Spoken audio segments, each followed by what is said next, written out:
आप सबको जोहार और नमस्कार। मैं हूं अभिषेक और आप देख रहे हैं न्यूज़ झारखंड की। यहाँ मिलती है झारखंड की हर छोटी बड़ी खबरों का डेली अपडेट। हम लाते हैं वो खबरें जो है महत्वपूर्ण, वो मुद्दे जो है चर्चा के काबिल। तो वक्त हो चला है झारखंड की आज सुबह की 25 मुख्य खबरों को जानने का और उनसे अपडेट होने का। साथ ही अगर आप चैनल पर नए हैं तो चैनल सब्सक्राइब करके बेल आइकन प्रेस कर दे, जिससे आप तक झारखंड की हर महत्वपूर्ण खबर पहुंचती रहे। तो आइए शुरुआत करते हैं आज की पहली मुख्य खबर से। झारखंड सरकार का हमारी परंपरा हमारी विरासत अभियान, आदिवासी सशक्तिकरण और सांस्कृतिक संरक्षण पर जोर। झारखंड सरकार 26 जनवरी 2025 से हमारी परंपरा हमारी विरासत अभियान शुरू करेगी। इसका उद्देश्य शेड्यूल 5 एरिया में पेसा एक्ट के तहत आदिवासी समुदाय को सशक्त करना और उनकी सांस्कृतिक धरोहर को संरक्षित करना है। ग्राम सभाओं में पारंपरिक लोकगीत, त्योहार, पूजा पद्धति और आदिवासी नायकों की विरासत को संरक्षित व सम्मानित किया जाएगा। अभियान में प्रबंधन, आर्थिक गतिविधियों और क्षमता निर्माण पर भी ध्यान दिए जाएंगे। पंचायतों को मजबूत करने और विकास के लिए बजट में विशेष प्रावधान किए गए हैं। झारखंड को मिली पूंजी निवेश विशेष सहायता योजना की राशि का उपयोगिता प्रमाण समय पर केंद्र को देने का निर्देश। मुख्य सचिव अलका तिवारी ने सभी संबंधित विभागों के सचिवों को निर्देश दिया है कि वे पूंजी निवेश के लिए विशेष सहायता योजना के तहत झारखंड को मिली राशि का उपयोगिता प्रमाण समय पर केंद्र सरकार को प्रस्तुत करें।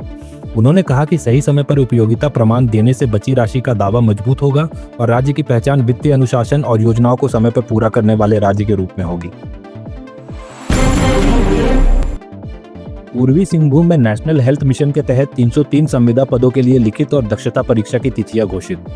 पूर्वी सिंहभूम जिला में राष्ट्रीय स्वास्थ्य मिशन के तहत 303 पदों पर संविदा नियुक्ति के लिए लिखित परीक्षा और दक्षता परीक्षा 4 से 8 फरवरी तक आयोजित की जाएगी। स्वास्थ्य विभाग द्वारा परीक्षा तिथियों की घोषणा की गई है। 623 पूर्ण और 313 अपूर्ण प्रमाण पत्र के साथ आवेदन प्राप्त हुए हैं। अपूर्ण प्रमाण पत्र वाले आवेदक निर्धारित प्रमाण पत्र सिविल सर्जन कार्यालय में जमा कर सकते हैं और परीक्षा में शामिल होने के पात्र होंगे। विस्तृत जानकारी जिले की वेबसाइट पर उपलब्ध है। जमशेदपुर पुलिस ने ऑपरेशन मुस्कान के तहत 400 खोए मोबाइल लौटाए। अब तक 20,580 मोबाइल धारकों तक पहुंचे। जमशेदपुर पुलिस ने ऑपरेशन मुस्कान के 8वें चरण में शुक्रवार को शिविर लगाकर करीब 400 खोए मोबाइल उनके असली धारकों को लौटाए। मोबाइल पाकर धारकों के चेहरे खुशी से खिल उठे। एसएसपी किशोर कौशल ने बताया कि उनकी टीम अब तक 20,580 मोबाइल ढूंढकर लौटाने में सफल रही है। उन्होंने बताया कि खोए मोबाइल की तलाश के लिए एक विशेष सेल बनाई गई है जो तकनीकी दक्षता से काम करती है। एसएसपी ने लोगों से मोबाइल को सुरक्षित रखने और खोने की स्थिति में तुरंत पुलिस या CIR पोर्टल पर शिकायत दर्ज करने की अपील की। खूंटी में वित्तीय समावेशन योजनाओं की समीक्षा बैठक। CASA खाते, बीमा और पेंशन योजनाओं की प्रगति पर चर्चा। खूंटी समाहरणालय सभागार में वित्तीय सेवा निदेशक नीलम अग्रवाल की अध्यक्षता में आकांक्षी जिला की समीक्षा बैठक आयोजित हुई। इसमें वित्तीय समावेशन योजनाओं जैसे CASA खाते, प्रधानमंत्री जीवन ज्योति बीमा, सुरक्षा बीमा, अटल पेंशन योजना और मुद्रा योजना की प्रगति पर चर्चा की गई। नीलम अग्रवाल ने लक्ष्यों को समय पर पूरा करने और प्रदर्शन सुधारने के निर्देश दिए। जागरूकता अभियान के तहत प्रखंड और पंचायत स्तर पर कैंप आयोजित करने और रिपोर्टिंग को मजबूत बनाने पर जोर दिया गया। झारखंड में हाई एग्रीकल्चर वैल्यू प्रोडक्ट पर जोर। बेंगलुरु के IIHR के शोध से मिलेगी प्रेरणा। झारखंड कृषि विभाग किसानों की आय बढ़ाने और उन्नत कृषि को बढ़ावा देने के लिए हाई एग्रीकल्चर वैल्यू प्रोडक्ट पर फोकस करेगी। इसके लिए भारतीय बागवानी अनुसंधान संस्थान IIHR बेंगलुरु के शोध का अनुसरण किया जाएगा। कृषि मंत्री शिल्पी नेहा तिर्की ने बेंगलुरु स्थित संस्थान का दौरा कर नई तकनीकों, हाई वैल्यू प्रोडक्ट खेती और शहद परीक्षण प्रयोगशाला का निरीक्षण किया। उन्होंने संस्थान के शोध कार्यों और बाजार से किसानों को जोड़ने की रणनीतियों की सराहना की। मंत्री ने कहा कि झारखंड में पारंपरिक खेती के साथ हाई एग्रीकल्चर वैल्यू प्रोडक्ट को अपनाकर किसानों की आय में सुधार किया जाएगा। इस मौके पर कृषि सचिव अबू बकर सिद्दीकी और अन्य अधिकारी भी मौजूद थे। पाकुड़ के हिरनपुर में नाबालिग लड़की का अपहरण। पुलिस ने 24 घंटे में आरोपी को किया गिरफ्तार। पाकुड़ के हिरनपुर में एक 16 वर्षीय नाबालिग लड़की के अपहरण का मामला सामने आया है। लड़की 18 जनवरी को अपनी बहन के घर गई थी, जहां से वह अचानक लापता हो गई। पीड़िता के पिता की शिकायत पर मामला दर्ज कर पुलिस ने जांच शुरू की। जांच में सामने आया कि पांडेरकोला गांव का 22 वर्षीय युवक माताल हांसदा ने लड़की को बहला फुसलाकर अपहरण किया था। पुलिस ने गुप्त सूचना पर आरोपी को गिरफ्तार कर नाबालिग को सकुशल बरामद किया। थाना प्रभारी रंजन कुमार सिंह ने बताया कि आरोपी को न्यायिक हिरासत में भेज दिया गया है और मेडिकल जांच के लिए पीड़िता को भेजा गया है। पुलिस ने मामला दर्ज कर कानूनी कार्रवाई शुरू कर दी है। सरायकेला में गोवा ब्रांड की शराब का अवैध कारोबार, 5 लाख रुपए की शराब जब्त। सरायकेला जिले के गम्हरिया क्षेत्र में आबकारी विभाग ने शुक्रवार को एक बड़ी छापेमारी करते हुए अवैध शराब के गोदाम का पर्दाफाश किया। विभाग ने 5 लाख रुपए मूल्य की शराब जब्त की, जिसमें नकली अंग्रेजी शराब भी शामिल थी। आबकारी विभाग के अधिकारियों के अनुसार यह शराब गोवा से लाई गई थी, जो झारखंड में प्रतिबंधित है। गोदाम को मिट्टी के घर में छिपाकर अवैध रूप से संचालित किया जा रहा था। छापेमारी के दौरान कुछ ब्रांड की शराब असली जैसी दिखी, लेकिन जांच में वह नकली साबित हुई। विभाग अब इस नकली शराब के सप्लाई चेन और इससे जुड़े अन्य लोगों की तलाश में जुटी है। झारखंड के 8 जिलों में डिजिटल विद्या परियोजना के तहत स्मार्ट क्लास और आईसीटी लैब का उद्घाटन। कोयला मंत्रालय की पहल। कोयला मंत्रालय के तहत सेंट्रल कोल्ड फील्ड लिमिटेड ने झारखंड के 8 जिलों में 193 सरकारी स्कूलों में डिजिटल विद्या परियोजना के तहत स्मार्ट क्लास और आईसीटी लैब स्थापित की है। इस परियोजना का वर्चुअल उद्घाटन कोयला मंत्रालय के सचिव विक्रम देवदत्त ने शुक्रवार को किया। सीएसआर के तहत सीसीएल ने 26.13 करोड़ की लागत से स्मार्ट क्लास और आईसीटी लैब की स्थापना की है।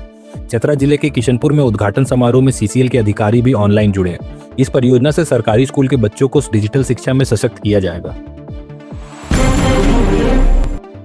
झारखंड विधानसभा में समिति सुधार पर चर्चा। स्पीकर रविंद्रनाथ महतो ने नवगठित समितियों के सभापतियों और सदस्यों संघ की बैठक।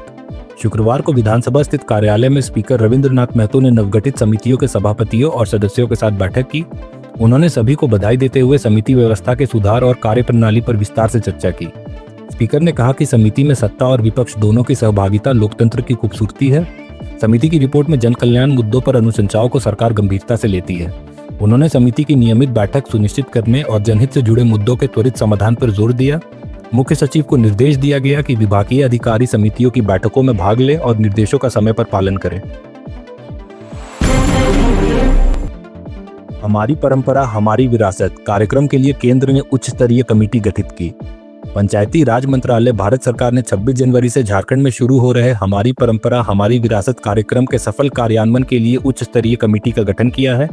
इस कमेटी में मंत्रालय के अधिकारी अखिलेश ठाकुर को नोडल ऑफिसर नियुक्त किया गया। साथ ही IG national tribal university Amarkantak के वीसी द्वारा नामित अधिकारी, डायरेक्टर टीआरएआई, राजस्व भूमि सुधार विभाग का प्रतिनिधि और पंचायती राज झारखंड की निर्देशक निशा उरांव को सदस्य बनाया गया। बोकारो के तुलबुल पंचायत के आवासीय आश्रम विद्यालय में भोजन की गुणवत्ता पर सवाल। बच्चों और अभिभावकों की शिकायत। गोमिया प्रखंड के तुलबुल पंचायत स्थित आवासीय आश्रम विद्यालय के बच्चों और अभिभावकों ने भोजन की खराब गुणवत्ता को लेकर शिकायत की है। बच्चों ने बताया कि भोजन का स्तर खराब है, रात का खाना भी उचित नहीं होता और फल नहीं दिए जाते। सप्ताह में केवल 1 दिन अंडा दिया जाता है। शिकायत करने पर स्कूल प्रबंधन ने बच्चों से पढ़ाई पर ध्यान देने और सर्टिफिकेट लेकर जाने की बात कही। विद्यालय की प्राचार्य मीनू मुर्मू ने बताया कि भोजन का टेंडर नए एनजीओ को मिला है और सुधार के प्रयास किए जा रहे हैं। छात्रावास में हर दिन 180 बच्चों का भोजन बनता है, लेकिन बच्चों को मजबूरी में वही खाना खाना पड़ता है। धनबाद के टुंडी में हाथियों का आतंक, दंपत्ति पर हमला, दोनों गंभीर रूप से घायल। धनबाद के टुंडी क्षेत्र के झिनाकी गांव में एक हाथी ने रात के समय दंपत्ति पर हमला कर दिया, जिससे दोनों गंभीर रूप से घायल हो गए। घायल पति पत्नी को इलाज के लिए SNMMCH अस्पताल में भर्ती कराया गया। महिला सुनीता देवी ने बताया कि उनकी सास झिंगली देवी घर के बाहर बैठी थी, तभी अचानक एक हाथी वहां पहुंच गया और सूंड से उन्हें उठाकर पटक दिया। हाथी ने उनके सीने में गंभीर चोट पहुंचाई।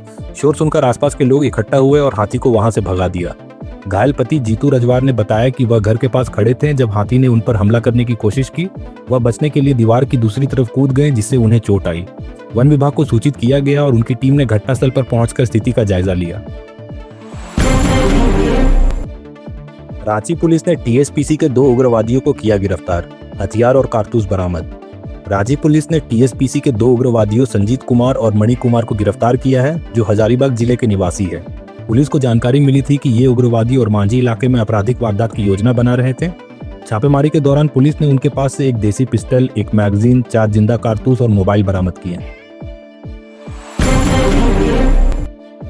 पश्चिमी सिंहभूम में तेज रफ्तार ट्रैक्टर की टक्कर से रेलवे गार्ड की मौत, क्षेत्र में चिंता का माहौल। पश्चिमी सिंहभूम में चकद्दरपुर रेलवे ओवरब्रिज के पास एक तेज रफ्तार ट्रैक्टर ने रेलवे गार्ड सुभाष शर्मा उर्फ चिंटू को टक्कर मार दी, जिससे उनकी मौके पर ही मौत हो गई। घटना के बाद स्थानीय लोगों ने सुभाष को रेलवे अस्पताल पहुंचाया, जहां चिकित्सकों ने उन्हें मृत घोषित कर दिया। पुलिस ने शव को पोस्टमार्टम के लिए भेज दिया है और जांच शुरू कर दी है। इससे एक दिन पहले भी टोकलो रोड पर एक फॉरेस्ट गार्ड की सड़क दुर्घटना में मौत हुई थी। लगातार हो रही इन घटनाओं से क्षेत्र में प्रशासन से सख्त कार्रवाई की मांग उठ रही है। गणतंत्र दिवस समारोह में झारखंड से 10 आंगनबाड़ी सेविकाएं विशेष अतिथि के रूप में आमंत्रित, कोडरमा की 2 सेविकाएं भी शामिल। नई दिल्ली में होने वाले गणतंत्र दिवस समारोह में झारखंड से 10 आंगनबाड़ी सेविकाओं को विशेष अतिथि के रूप में आमंत्रित किया गया है, जिनमें कोडरमा जिले की 2 सेविकाएं कंचन देवी और कनक रानी शामिल हैं। कंचन देवी ने अपनी सफलता का श्रेय बच्चों के बेहतरी के लिए 22 वर्षों की मेहनत को दिया, जबकि कनक रानी ने आंगनबाड़ी में शुरुआत के बाद बच्चों के निरंतर विकास को अपनी सफलता का कारण बताया। यह पहली बार है जब आंगनबाड़ी कार्यकर्ताओं को गणतंत्र दिवस समारोह में सम्मानित किया जा रहा है। यह कदम ग्रामीण क्षेत्रों में बाल विकास और पोषण के क्षेत्र में इन महिलाओं के योगदान को सम्मानित करने का सराहनीय प्रयास है। राष्ट्रीय बालिका दिवस पर बेटी बचाओ बेटी पढ़ाओ अभियान के तहत जन जागरण रथ रवाना। 24 जनवरी को राष्ट्रीय बालिका दिवस के अवसर पर पूर्वी सिंहभूम जिले में बेटी बचाओ बेटी पढ़ाओ अभियान के तहत जन जागरण रथ को उपायुक्त कार्यालय में हरी झंडी दिखाकर रवाना किया गया। इस रथ का उद्देश्य जिले के विभिन्न क्षेत्रों में बालिकाओं की शिक्षा, स्वास्थ्य, सुरक्षा और अधिकारों के प्रति जागरूकता फैलाना है। अभियान के तहत पोस्टर, ऑडियो, वीडियो संदेश और अन्य माध्यमों का उपयोग कर बेटियों के महत्व और सशक्तिकरण पर जोर दिया गया। उपायुक्त ने कार्यक्रम का शुभारंभ करते हुए बेटियों के योगदान और समाज में उनके महत्व पर विशेष ध्यान दिया। हजारीबाग में धनुआ घाटी में कंटेनर में आग, चालक और खलासी ने कूदकर बचाई जान। हजारीबाग जिले के चौपारण की धनुआ घाटी में गुरुवार को एक कंटेनर में आग लग गई। शॉर्ट सर्किट से आग लगने की संभावना जताई जा रही है। आग इतनी भीषण थी कि कंटेनर पूरी तरह से जलकर राख हो गया। हालांकि इस हादसे में किसी की जान नहीं गई। कंटेनर के चालक और खलासी ने समय रहते वाहन से कूदकर अपनी जान बचाई। सूचना मिलते ही चौपारण थाना पुलिस और दमकल की टीम मौके पर पहुंची और आग बुझाने का प्रयास किया, लेकिन तब तक कंटेनर पूरी तरह से जल चुका था। इस घटना के कारण मार्ग पर यातायात प्रभावित हुआ, जिसे पुलिस ने वन वे कर सुचारू किया। धनुआ घाटी में पहले भी कई गंभीर दुर्घटनाएं हो चुकी हैं, जिसे लेकर पुलिस जांच कर रही है। गिरिडीह के 2 प्रवासी मजदूरों की मौत, परिवार में शोक की लहर। गिरिडीह जिले के गावा प्रखंड के 2 प्रवासी मजदूरों की मौत हो गई। दरहरवा गांव के कृष्णा चौधरी, जो दिल्ली में मजदूरी करता था, गुरुवार को अचानक बीमार होने के बाद मौत का शिकार हो गया। वहीं बादीडीह पंचायत के अशोक तुरी, जो रांची में एक होटल में काम करता था, 2 दिन से बीमार था और अस्पताल में इलाज के दौरान शुक्रवार को उसकी मौत हो गई। इस घटनाओं से उनके परिवार में गम का माहौल बना दिया है। झारखंड में मौसम में उतार चढ़ाव, रांची में तापमान में हल्की गिरावट की संभावना। झारखंड में पिछले 24 घंटे में मौसम शुष्क रहा, जबकि उत्तरी पूर्वी भागों में मध्यम घने कोहरे का सामना किया गया। रांची का अधिकतम तापमान 29.2 डिग्री सेल्सियस और न्यूनतम तापमान 13.8 डिग्री सेल्सियस दर्ज किया गया। मौसम विभाग के अनुसार अगले 3 दिनों में उत्तरी भागों में न्यूनतम तापमान में 3 से 4 डिग्री का गिरावट हो सकता है। शनिवार को रांची का न्यूनतम तापमान 10 डिग्री और अधिकतम तापमान 27 डिग्री सेल्सियस रहने की संभावना है। पलामू के पाटन प्रखंड में विद्यार्थियों को साइकिल और शैक्षिक सामग्री का वितरण, सरकार की पहल से खुशहाल हुआ माहौल। पाटन प्रखंड के सूठा पंचायत स्थित राजकीय कृत उत्क्रमित मध्य विद्यालय में आयोजित साइकिल वितरण कार्यक्रम में करर कला पंचायत समिति की अध्यक्ष कविता देवी ने विद्यार्थियों को साइकिल दी। इस अवसर पर प्रबंधन समिति के अध्यक्ष रविशंकर सिंह और अन्य लोग उपस्थित थे। झारखंड सरकार के कल्याण विभाग की ओर से यह वितरण कार्यक्रम सभी विद्यालयों में चल रहा है। साहिबगंज में अवैध चिप्स लदे ओवरलोड हाईवा को सीओ ने जब्त किया। साहिबगंज जिले के उधवा अंचल के सीओ ने शुक्रवार को अवैध चिप्स लदे ओवरलोड हाईवा को जब्त किया। सीओ को सूचना मिली थी कि बरहड़वा की तरफ से 4 लेन होकर अवैध चिप्स लदा हाईवा उधवा की ओर जा रहा है। सीओ ने त्वरित कार्रवाई करते हुए हाईवा को रोका और चालक से पूछताछ की, लेकिन चालक चिप्स से संबंधित कागजात नहीं दिखा पाया। कागजी प्रक्रिया के बाद हाईवा और उसके चालक अशोक मंडल व खलासी सुनील मल्टो को राधानगर थाना के हवाले कर दिया गया। पुलिस ने सीओ के बयान पर मामला दर्ज कर दोनों को गिरफ्तार कर जेल भेज दिया। गोड्डा में ग्रामीणों ने सड़क पर जाम लगाकर स्पीड ब्रेकर लगाने पर की मांग। गोड्डा जिले के ललमटिया थाना क्षेत्र के बाबूपुर में ग्रामीणों ने सोमवार की सुबह ललमटिया बुआरी जोर मुख्य मार्ग पर जाम लगा दिया। ग्रामीणों का आरोप था कि 1 महीने पहले उन्होंने सड़क पर स्पीड ब्रेकर लगाने की मांग की थी, लेकिन अभी तक कोई कार्रवाई नहीं हुई। स्थानीय निवासी सोनाराम मरांडी ने बताया कि सड़क निर्माण के दौरान उन्होंने निर्माण कंपनी और प्रखंड विकास पदाधिकारी से इस मुद्दे को उठाया था, लेकिन कोई सुधार नहीं हुआ। ग्रामीणों का कहना है कि सड़क पर दुर्घटनाएं हो चुकी हैं, जिनमें कई लोग अपनी जान गंवा चुके हैं। इस पर ललमटिया थाना प्रभारी मुकेश कुमार राउत ने त्वरित कार्रवाई करते हुए 2 स्पीड ब्रेकर लगवाने की व्यवस्था की, जिसके बाद ग्रामीणों ने जाम समाप्त कर दिया।